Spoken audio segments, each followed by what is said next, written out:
Hi, I'm Alex, and this is Bo. And this is my take, or this is our take, on Week 5 in the NFL. You ready, buddy? First off, Panthers at Bears. I'm going to have to take the Bears. 2 reasons. 1, Caleb Williams is starting to get his groove on. And 2, Bears defense is ranked 5th in the NFL right now. So now that Caleb Williams' offense is starting to roll, the defense can hold out a team like the Panthers. Why does that matter? Caleb Williams now is starting to figure out his role in the Bears offense. He's going to start utilizing players like Keenan Allen. The run game is going to open up. They could go more into spread if they need to. And maybe even Caleb Williams uses his feet a little bit more because I've seen him do some rushing. But Caleb Williams went 15 for 15 for passes under 15 yards. Now, 7 of the passes that went past 15 yards, 2 of them were completed. So he's getting more comfortable in the deep ball. But for now, the short game is working out for him. And as he gets more comfortable with the run game, then the long game will open up. Jets at Vikings. I'm going with the Vikings. I still believe in the undefeated Sam Darnold. And I have to say, I think the Jets won't be able to handle the pressure that comes from Vikings defense. What do I mean by that? Aaron Rodgers is good. We can't deny it. But what the Vikings defense has done very well is a lot of false schemes and heavy blitzes. I don't think the offensive line from the Jets are going to be able to hold up and hold out for Aaron Rodgers. He's mobile, but he's not that mobile. Remember, this man is coming off of Achilles tear. He's not going to be able to move around too much. So I think the Vikings capitalize on that. I think Sam Darnold does what he does best. Browns at Commanders.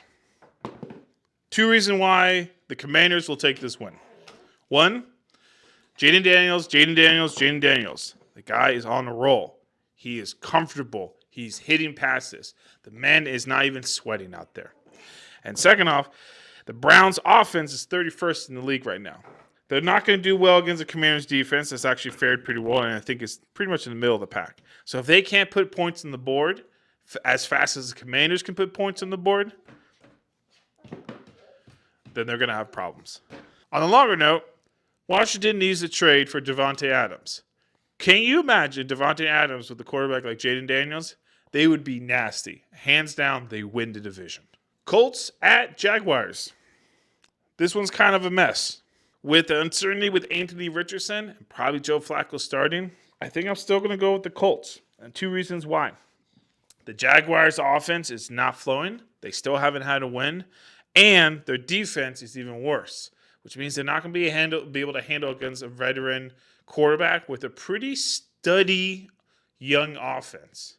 Now, on a longer point, if the Jaguars can get their offense actually clicking, the Colts defense probably won't be able to do too much. There's a potential for them to win this, but they got to pull their own heads out of their ass. You're so cute. Do you know that? You're so cute. Bucks at Falcons.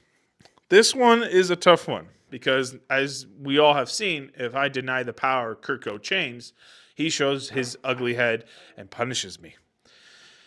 Sorry, I shouldn't say ugly. He's actually quite handsome. Now, who to go with, though? Bucks offense sits in the top 10. Their defense, though, is low in like the 22nd. Can they still perform and get the points on the board without Kirk Cousins making his famous comebacks? I think so. I got to take the Bucks with this one, and I think the Falcons will put up a good fight, and it will be a very close game. But I think the Bucks pull through. Yeah. We have Bills and Texans. Easy pick is Bills for 2 reasons. 1, their defense could have handled the Ravens' run game. But the good news for them is that the Texans are bottom tier with their run game currently. So they'll be able to handle anything that comes their way. And Bills' offense, passing-wise, of course, is on fire. Biggest point, they've been embarrassed by the Ravens. They're not going to want to be embarrassed again. So, Ravens, Bengals. This one for me, easy pick. Ravens win it if they utilize King Henry, which they did against the Bills. Okay? What was that, an 87-yard run that he did or something like that? As long as they utilize King Henry, Ravens beat the Bengals. Might still be a close game, but they can't handle that offense. Dolphins and Patriots. If you ever wanted two absolute what is going on with their franchises kind of game, here you go, ladies and gentlemen. My pick, Patriots, because they're the only ones with a consistent quarterback and a consistent offense. Otherwise, I have no idea. I have no points here. Both teams are terrible. I don't know how this is going to turn out.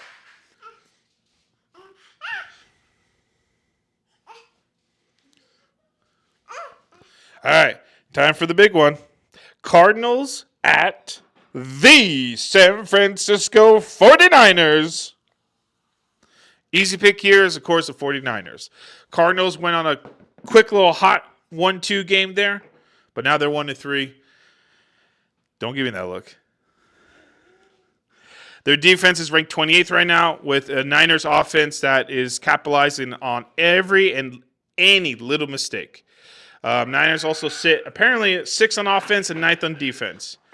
I'm not worried about them handling this team. I will say that the one thing you have to watch out with the Cardinals right now is Kyler Murray. He is on a hot streak. He's actually really comfortable right now, and he's moving his legs like crazy. I know. It's very frustrating. Also, with Marvin Harrison Jr., don't let that man get open.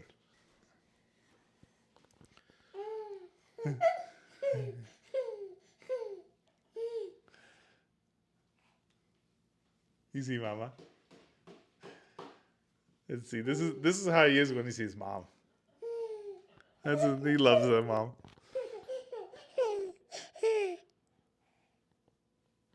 You're so cute. Raiders at Broncos. Okay. I have to go with the Raiders just because the Broncos still haven't quite figured out their offense. I know we don't like picking the Raiders in this house.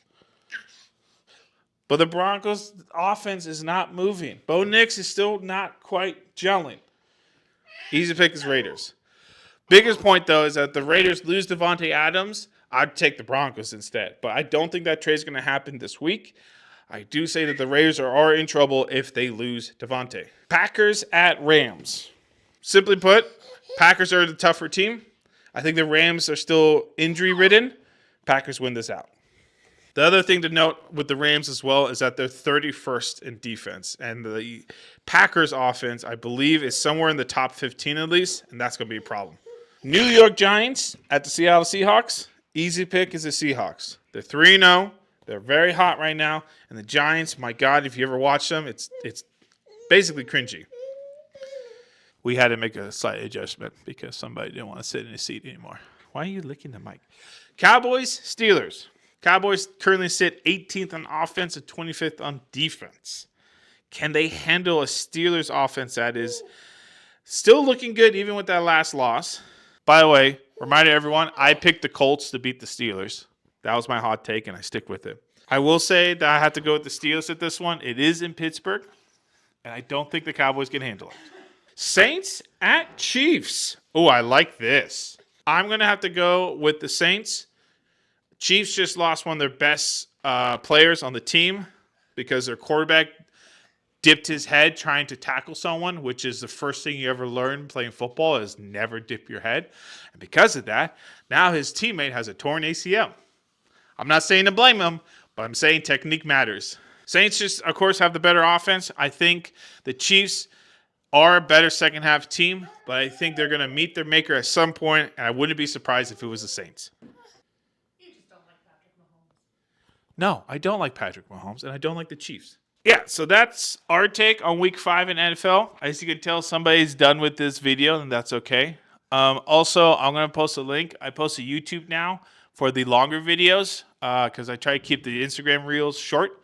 So check those out for just some more points that then I don't feel bad about not editing out.